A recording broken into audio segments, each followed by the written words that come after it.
बांदा के जसईपुर गांव में जहरीले लड्डू खाने से 8 लोग बच्चे हुए बीमार।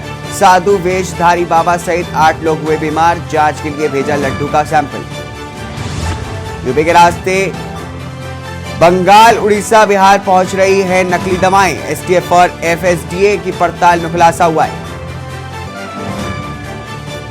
असद और गुलाम का एनकाउंटर कैसे हुआ? शूटआउट में शामिल एसटीएफ अफसरों से पूछताछ।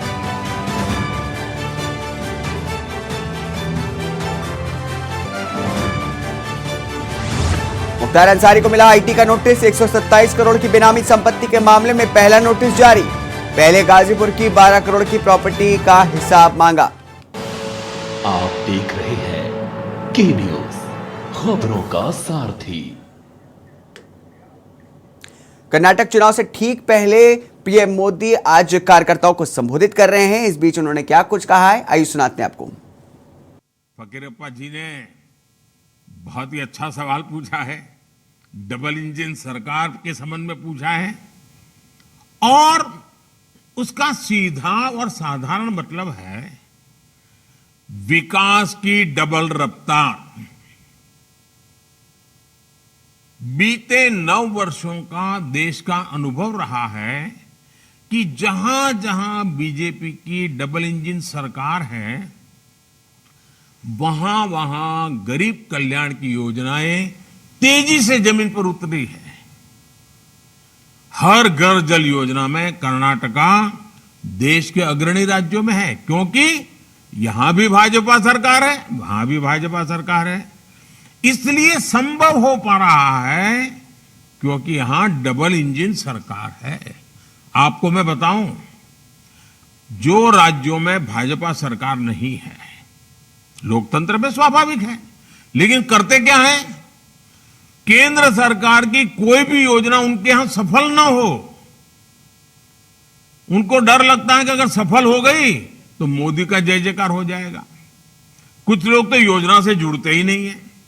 कुछ राज्य ऐसे हैं वो योजना का नाम बदल देते हैं, स्टिकर नया लगा देते हैं। देश में एक बात आप हैरान हो जाएंगे, गरीबों को अनाज देने के लिए 1 nation 1 ration card supreme court को हुक्म करना पड़ा। क्यों? क्योंकि डबल इंजन सरकार उस राज्य में नहीं थी। देखिए, पीएम किसान सम्मान निधि में यहां कर्नाटका सरकार 4,000 रुपये अपनी तरफ से भी जोड़ रही है। भारत सरकार 6,000 रुपया दे रही है, राज्य सरकार 4,000 रुपये, दोनों भाजपा की सरकार। किसान को क्या मिल रहा है? 10,000 रुपये मिल रहा है। तो हुआ नहीं डबल लाभ। आप देख रहे हैं कि बीते 9 वर्षों में भारत दुनिया भर के निवेशकों के लिए महत्वपूर्ण केंद्र बना है। रिकॉर्ड निवेश भारत में हो रहा है। डबल इंजन सरकार। तो देखा आपने किस तरीके से पीएम मोदी इस समय बीजेपी कार्यकर्ताओं को जीत का मंत्र दे रहे हैं। इस बीच ले चलते हैं आपको लखनऊ, जहां पर आज डिप्टी सीएम ब्रजेश पाठक अन्य दलों से आए कार्यकर्ताओं को सदस्यता दिला रहे हैं। ढेर सारे जो संगठन के पदाधिकारी, उन लोगों ने भी भारतीय जनता पार्टी की सदस्यता ली है। मैं बहुत बहुत आप सबको बधाइयां देता हूं, शुभकामनाएं देता हूं और भरोसा दिलाता हूं कि भारतीय जनता पार्टी सर्व समाज की पार्टी है। माननीय प्रधानमंत्री नरेंद्र मोदी जी के नेतृत्व में सबका साथ, सबका विकास, सबके विश्वास के तहत हम सब काम कर रहे हैं।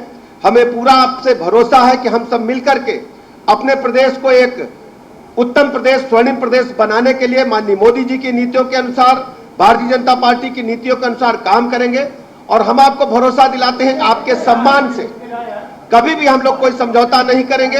हर स्थिति में अपने सिख समाज के साथ हम लोग रहेंगे और आपसे हम उम्मीद करते हैं, जो सिख समाज के प्रमुख लोग आज यहाँ बैठे हैं, कि सब लोग लखनऊ नगर निगम के चुनाव में एक एक वोट भारतीय जनता पार्टी के प्रत्याशियों को, मेयर पर बहन सुषमा जी को, और 110 वार्डों में लग करके भारतीय जनता पार्टी के एक एक प्रत्याशी को विजयी बनाने का काम करेंगे। भारतीय जनता पार्टी एक परिवार की तरह पार्टी है और हम परिवार के सदस्य की तरह आपका स्वागत करते हैं। हम दिलप्रीत जी का, उनकी पूरी टीम का बहुत बहुत अभिनंदन करते हैं। इसके अलावा विशेष रूप से हमारे पुराने मित्र तारा रावत जी जो पार्षद हैं और पलक रावत जी जो जिला पंचायत की सदस्य हैं, अपने दोनों साथियों का बहुत बहुत स्वागत करता हूं। रावत परिवार को भरोसा दिलाता हूं कि जिस ढंग से वो सामाजिक कार्यकर्ता हैं, बढ़ चढ़ करके सामाजिक कार्यों में हिस्सा लेते हैं। पार्टी हमेशा उनके साथ रहेगी और हम सबकी भी जिम्मेदारी है कि भारतीय जनता पार्टी की रीतियों नीतियों को आगे बढ़ाते हुए आदरणीय मोदी जी के और भारतीय जनता पार्टी के जो नीतियां हैं उन पर हम सब काम करते हुए अपने प्रदेश को और मजबूती देने का काम करेंगे। मैं मीडिया के साथियों का बहुत बहुत अभिनंदन करता हूं। 2 दिन मैं कर्नाटक के दौरे पर था, इसलिए आज भीड़ अधिक थी, आने में मुझे देरी हुई, इसके लिए मैं क्षमा मांगता हूं और भरोसा दिलाता हूं कि हम सब भारतीय जनता पार्टी के कार्यकर्ता पूर्व की भांति तन मन से समर्पित होकर प्रदेश को एक स्वर्णिम प्रदेश, उत्तम प्रदेश बनाने के लिए काम करते रहेंगे। नगर निगम चुनाव में प्रचंड बहुमत से कमल खिल रहा है, इस बात की सूचना मैं अभी से आपको दे रहा हूं। बहुत बहुत धन्यवाद, आभार।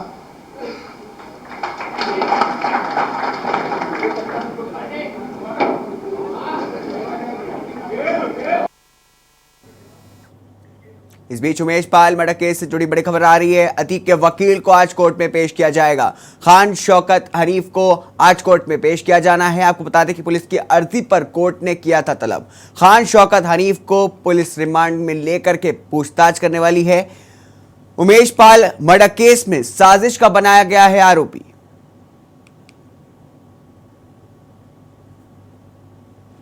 तो बड़ी खबर आपको बता रहे हैं, आज शौकत हनीफ को आज कोर्ट में पेश किया जाना है। उमेश पाल मर्डर केस से जुड़ी बड़ी खबर आपको बता रहे हैं। अतीक के वकील को आज कोर्ट में पेश किया जाएगा। अतीक के वकील है शौकत हनीफ, जिनको आज कोर्ट में पेश किया जाना है। खान शौकत हनीफ को आज कोर्ट में पेश किया जाना है। पुलिस की अर्जी पर कोर्ट ने तलब किया था।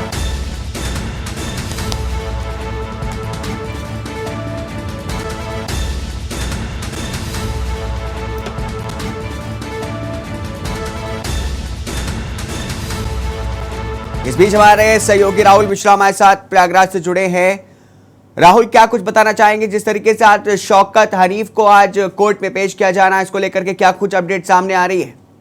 जी, आपसे बता दें कि आज लमसम 11:30 बजे तक कोर्ट में पेश किया है हनीफ को, और कहीं न कहीं ये दोषी पाया गया था, क्योंकि जो अपनी व्हाट्सएप के जरिए ये अपने जितने अतीक के गुर्गे थे उनका सहयोग कर रहा था, सहयोग में लगा हुआ था, फोटो करा भेजता था। फोटो भेजने के कारण वो आज दोषी पाया गया, क्योंकि उमेश पाल हत्याकांड में इसका पूरा सहयोग माना जाता है। जैसे कि आपसे बता दें कि वो शाइस्ता और उसका गुलाम, इसे जितने असद जितने थे और जितने हैं सबके साथ ये मिला हुआ था और उनके सारा पूरा सहयोग करा। तो काले साम्राज्य में कई सालों से, कई वर्षों से लगा हुआ था। तो इस पे आज कोर्ट में सुनवाई है, पुलिस अपना पक्ष रखेगी। जी राहुल, तो जिस तरीके से आप बता रहे अतीक के जो मर्डर केस हुआ था उमेश पाल का, उसमें बड़ी भूमिका बताई जा रही है, उसको लेकर के क्या कुछ कहा जा सकता है? किस तरीके की भूमिका निभाई थी अतीक के वकील ने, जिसके बाद अब पुलिस जो है उस पर शिकंजा कसने के लिए पूरी तरह से तैयार है? जी, आपसे बता दें कि इनके वकील कहें या तो अब वकील के साथ साथ एक तरफ गुनाहगार माने गए हैं, गुनाहगार इनका पेश हो चुका है, जो आज कोर्ट में पेशी भी है। तो कहीं न कहीं ये शक के घेरे में नहीं, अब यकीनन के घेरे में है, यकीन हो चुका है। तो ये अतीक के साथ अब तो अतीत रह गया है, उसके साथ मिलजुल करके काले साम्राज्य में उनके जितनी काली कमाई आती थी, चाहे चकिया कहें, चाहे प्रतापगढ़ कहें, चाहे कौशाम्बी कहें, मतलब कई जिलों में ये जा करके वहां पर वसूली का भी काम करवाया करता था। उनसे मिलजुल के सारा तालमेल बना करके काम करता था। जहाँ पे एक वकील को ये न्याय दिलाना चाहिए, तो ये न्याय का कहीं न कहीं साथ दे रहा था। उस अन्याय का सजा इसे आज मिल रही है। और मिलने के बाद आज कोर्ट में जब पेश होगा तो इसे देखा था क्या होता है, क्योंकि पुलिस अपना पक्ष रखी है। राहुल, तो जिस तरीके से आप बता रहे हैं कि अतीक के जो वकील है उनका पुराना हिस्ट्री रही है, इस पर तमाम जानकारी हमारे साथ साझा करने के लिए बहुत बहुत शुक्रिया।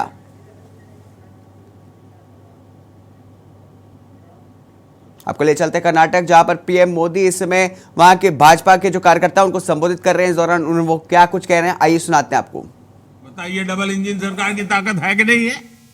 अब देश में 7 नहीं 20 एम्स है, 20। इसके साथ ही देश में 3 नए एम्स पर तेजी से काम भी चल रहा है। यही हाल देश में मेडिकल कॉलेजों का भी था।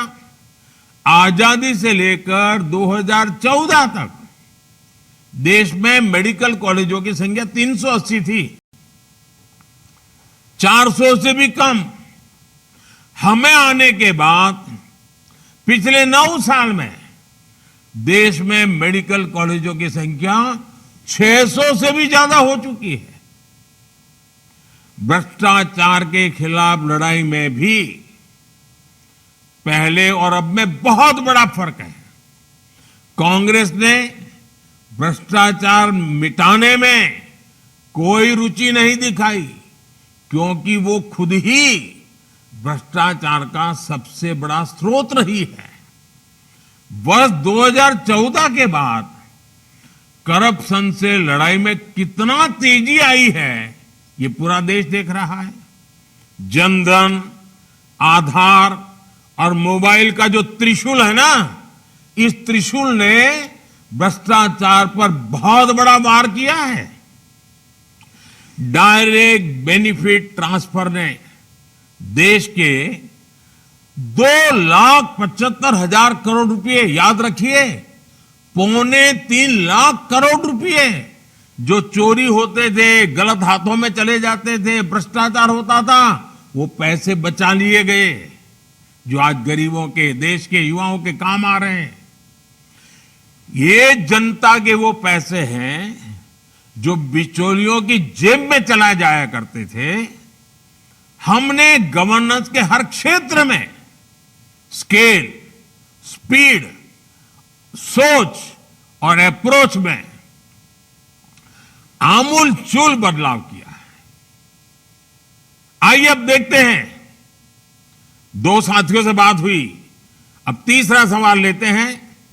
सवाल मुझे चंद्रशेखर जी का है और चंद्रशेखर जी विजयनगर से हैं।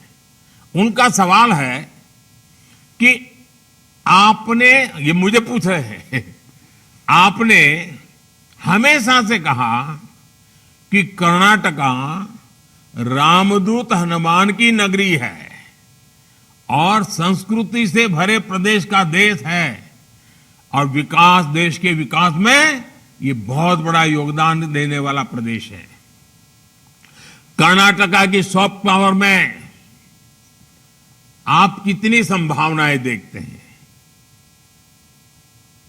अगर मुझे एक वाक्य में कहना है चंद्रशेखर जी, तो मैं यही कहूंगा, मैं बहुत ही संभावनाएं देखता हूं। और इस अर्थ में आपका सवाल भी बहुत महत्वपूर्ण लगता है। देखिए, भाषा, संस्कृति, साहित्य और इतिहास की गौरवशाली धरोहरों में कर्नाटका बहुत समृद्ध है। आप वहां रहने वालों का ध्यान जितना जाता होगा, हम बाहर से जब आते हैं ना, हम तो अभिभूत हो जाते हैं। कर्नाटका की 2 बातें मुझे हमेशा से अपनी ओर खींचती हैं। आध्यात्मिकता में कर्नाटका कोई मुकाबला नहीं, और यहां पर आध्यात्मिकता लोगों को एक साथ लाकर सामाजिक जागरूकता की तरफ जाने को प्रेरित करती है। यहां अध्यात्म और सामाजिक उत्थान दोनों साथ साथ चलते हैं। चाहे वो कनकदास जी की भक्ति हो या फिर शिव शरण के वचन हो, कर्नाटका के लोग भक्ति की शक्ति का उपयोग समाज के निर्माण में लगाते हैं, भविष्य के निर्माण में लगाते हैं। दूसरी बात यह कि कर्नाटका के लोग समय के साथ और कई बार तो समय से भी आगे चलते हैं। आधुनिकता के साथ चलकर भी कर्नाटका के लोग अपने साहित्य। वहीं इस बीच अतीक अहमद और अशरफ के मर्डर से जुड़ी बड़ी खबर सामने आ रही है। तीनों हत्यारोपियों से एसटीएफ ने पूछताछ की है। प्रतापगढ़ जेल जाकर के 5 घंटे तक पूछताछ की है। लगातार बयान बदल रहे हैं तीनों आरोपी। तो बड़ी खबर आपको बता रहे हैं अतीक अहमद के मर्डर केस से जुड़ी। प्रतापगढ़ जेल जाकर के 5 घंटे तक एसटीएफ ने उनसे पूछताछ की है। जो तीनों आरोपी हैं, लगातार बयान बदल रहे हैं तीनों आरोपी। अतीक अहमद और अशरफ अहमद के मर्डर केस से जुड़ी बड़ी खबर आपको बता रहे हैं। तीनों हत्यारोपियों से एसटीएफ ने पूछताछ की है और हर बार जो उनका बयान है वो बदलता जा रहा है। प्रतापगढ़ जेल जाकर के 5 घंटे तक एसटीएफ ने उनसे पूछताछ की और लगातार बयान बदल रहे हैं तीनों आरोपी। अतीक अहमद और अशरफ अहमद के मर्डर केस से जुड़ी बड़ी खबर आपको बता रहे हैं। प्रतापगढ़ जेल जाकर के तीनों हत्यारोपियों से एसटीएफ ने पूछताछ की है और हर बार उनके बयान बदलते जा रहे हैं। लगातार 5 घंटे तक ये पूछताछ चली।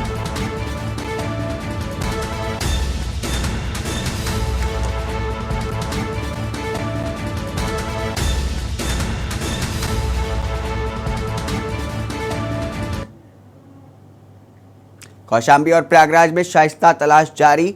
कचहरी इलाके में शाइस्ता की तलाश जारी। कई लोगों को हिरासत में लेकर के पुलिस पूछताछ कर रही है। कचहरी इलाके में शाइस्ता की तलाश जारी है। तो लगातार जिस तरीके से शाइस्ता परवीन गायब है, उनकी जो तलाश है वो लगातार की जा रही है। कई लोगों से हिरासत में लेकर के पुलिस पूछताछ भी कर रही है।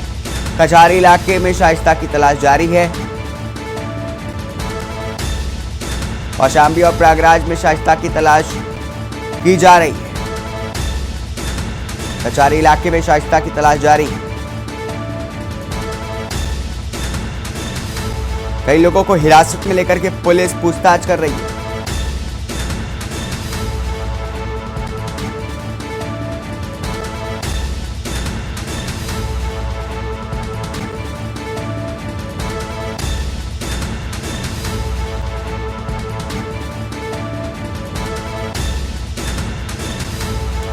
तो लगातार जो है शाइस्ता परवीन गायब है और पुलिस लगातार उनकी तलाश में जुटी हुई है। अतीक अहमद के शूटर गुड्डू मुस्लिम पर बड़ा खुलासा हुआ है। बार बार लोकेशन बदल रहा है गुड्डू मुस्लिम। अब तक 3 नाम बदल चुका है गुड्डू। सूत्र बता रहे हैं ऐसा। हिंदू नाम से फरारी काट रहा है गुड्डू। अब तक 3 नाम बदल चुका है गुड्डू मुस्लिम। हिंदू नाम से फरारी काट रहा है गुड्डू मुस्लिम। अतीक के शूटर गुड्डू मुस्लिम पर बड़ा खुलासा हो रहा है। बार बार लोकेशन बदल रहा है गुड्डू मुस्लिम। अब तक 3 नाम बदल चुका है गुड्डू मुस्लिम। बताया जा रहा है कि हिंदू नाम से फरारी काट रहा है गुड्डू मुस्लिम। सूत्रों के हवाले से हम आपको ये खबर बता रहे हैं। अतीक के शूटर गुड्डू मुस्लिम पर बड़ा खुलासा हो रहा है। सूत्रों का कहना है कि बार बार लोकेशन बदल रहा है गुड्डू मुस्लिम। अब तक 3 नाम बदल चुका है गुड्डू मुस्लिम। रुकेंगे एक छोटे से ब्रेक के लिए। ब्रेक के बाद जल्द हाजिर होंगे अन्य खबरों के साथ। आप देख रहे हैं के न्यूज, खबरों का सारथी। ब्रेक के बाद स्वागत है आपका। ईडी ने छात्रवृत्ति घोटाले मामले में 3 लोगों को गिरफ्तार किया है। तीनों आरोपियों से पूछताछ करेगी, खुलेंगे कई राज। हाइजिया ग्रुप ऑफ कॉलेज से बताए जा रहे हैं जुड़े। ईडी ने 150 करोड़ छात्रवृत्ति घोटाले का खोला तराज। लखनऊ समेत 10 जिलों में ईडी ने छापेमारी की है। ईडी ने छात्रवृत्ति घोटाले मामले पर 3 लोगों को गिरफ्तार किया है। इजहार जाफरी, अली अब्बास जाफरी को गिरफ्तार किया गया है। रवि प्रकाश गुप्ता को भी ईडी ने अरेस्ट किया है। तीनों आरोपियों को 5 दिनों के लिए ईडी की हिरासत में भेजा गया है। ईडी 5 दिनों तक तीनों आरोपियों से पूछताछ करेगी, खुलेंगे कई राज। हाइजिया ग्रुप ऑफ कॉलेज से बताए जा रहे हैं तीनों लोग जुड़े। ईडी ने 150 करोड़ छात्रवृत्ति घोटाले का राज खोला था। लखनऊ समेत 10 जिलों में ईडी ने छापेमारी की थी। ईडी ने छात्रवृत्ति घोटाले मामले पर 3 लोगों को गिरफ्तार किया है।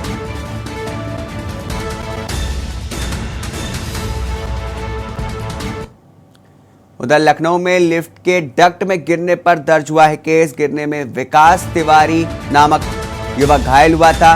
भाई अविनाश ने बिल्डर के खिलाफ दर्ज कराई रिपोर्ट। लिफ्ट ना होने पर खोल रखा था लिफ्ट का दरवाजा।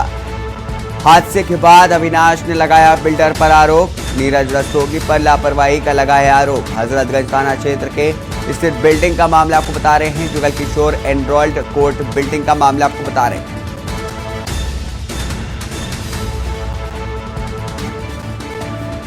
तो बड़ी खबर आपको बता रहे हैं कि नीरज रस्तोगी पर लापरवाही का आरोप लगा है।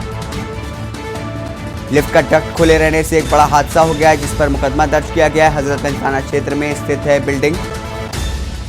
Jugal Kishore enrolled court building का मामला आपको बता रहे हैं। बिल्डिंग में लिफ्ट के डक्ट में गिरने से बड़ा हादसा हो गया। गिरने से विकास तिवारी नामक युवक घायल हो गया है। भाई अविनाश ने बिल्डर के खिलाफ दर्ज कराई रिपोर्ट। लिफ्ट ना होने पर खोल रखा था लिफ्ट का दरवाजा। हादसे के बाद अविनाश ने लगाया बिल्डर पर आरोप।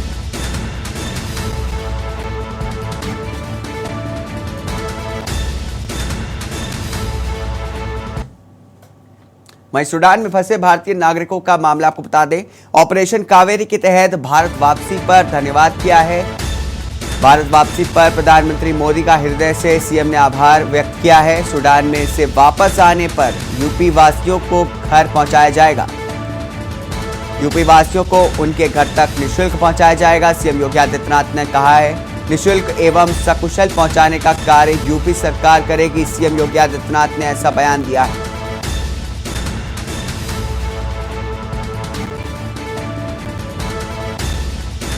सूडान से वापस आने वाले यूपी वासियों को घर तक पहुंचाएगी। यूपी वासियों को उनके घर तक निःशुल्क पहुंचाया जाएगा।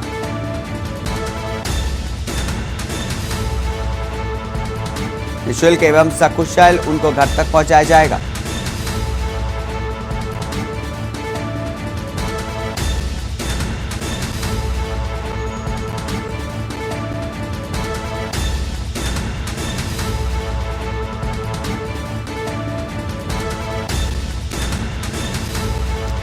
सूडान में फंसे भारतीय नागरिकों को ऑपरेशन कावेरी के तहत भारत वापस लाया गया है। अगली खबर उन्नाव के शुक्लागंज से है, जहां पर भारतीय जनता पार्टी ने दोबारा भाजपा नेता राजेश गुप्ता गोल्डी की भाभी रंजना गुप्ता पर भरोसा जताया है। पार्टी ने रंजना गुप्ता को गंगा घाट नगर पालिका से चेयरमैन प्रत्याशी के रूप में टिकट दिया है। निकाय चुनाव को देखते हुए बुधवार को भाजपा प्रत्याशी रंजना गुप्ता ने चंपापुरवा मोहल्ले में जनसंपर्क किया, जहां पर उन्होंने बड़ों का आशीर्वाद लिया और दोबारा बहुमत से विजयी बनाने के लिए वोट मांगे। इस दौरान उनके समर्थकों ने खूब नारेबाजी हुई। साथ ही क्षेत्रीय लोगों ने दोबारा वोट देने की बात भी कही। रंजना गुप्ता को क्षेत्र से भरपूर समर्थन मिल रहा है। उन्होंने कहा कि दोबारा पालिका अध्यक्ष बनने पर वो नगर पालिका गंगा घाट को स्वच्छता में नंबर 1 बनाने के साथ ही नगर के सभी 28 वार्डों में विकास कार्य कराएंगी, जिस पर क्षेत्रीय लोगों ने तालियां बजा करके उनका समर्थन दिया। क्षेत्रीय लोगों ने फूलमाला पहना करके उनका जोरदार स्वागत भी किया। गंगा घाट नगर पालिका से अध्यक्ष पद के प्रत्याशी रंजना गुप्ता, जो कि भाजपा से, जिनको भाजपा से टिकट मिला है, हमारे बीच हैं और यहाँ इस समय चंपापुरवा में प्रचार कर रही है। हम उनसे बात करना चाहेंगे और पूछेंगे कि जनता ने जो उन पर भरोसा जताया है, क्या कहना चाहेंगी? पार्टी ने हमको दोबारा चुना है, मैं पार्टी के बहुत बहुत धन्यवाद देती हूँ। और मैं नगर में दोबारा फिर आई हूँ। हमको नगर विकास करवाना है। हम वार्ड नंबर 9 में हम जनसंपर्क कर रहे हैं। इसमें हमको बहुत अच्छा सा मिला है जनता का प्यार। तो जनता ने हमसे ये कहा है कि नालियाँ मतलब नहीं बनी है, नालियाँ भसभसा रही हैं, बच्चे बीमार हो रहे हैं, रोड नहीं बनी है। तो मैं अपनी जनता को यही आश्वासन दिया है कि अब की सरकार हमको फंड देगी, योगी मोदी, तो मैं जो भी कार्य कोरोना काल में नहीं हुआ है उसको मैं पूरा करने का प्रयास करूंगी। और मैंने यहाँ पे एक बारातशाला और एक मंदिर का निर्माण करवाया। आगे जो भी समस्याएं हैं उसको मैं बहुमत से जीतने के बाद जो भी सरकार हमको फंड देगी उसको मैं पूरा करने का प्रयास करूंगी। जय मोदी, जय योगी। तो जैसा कि आपने देखा, यहाँ पर रंजना गुप्ता से हमारी बातचीत और उन्होंने बताया कि जिस जनता ने जो भी विश्वास जताया था पिछले 5 सालों में, उन्होंने जो कार्य किया है, आगे भी वह इसी प्रकार से कार्य करती रहेंगी। दूसरा इंडिया, शुक्लागंज। इन खबरों के साथ इस बुलेटिन में इतना ही। नमस्कार।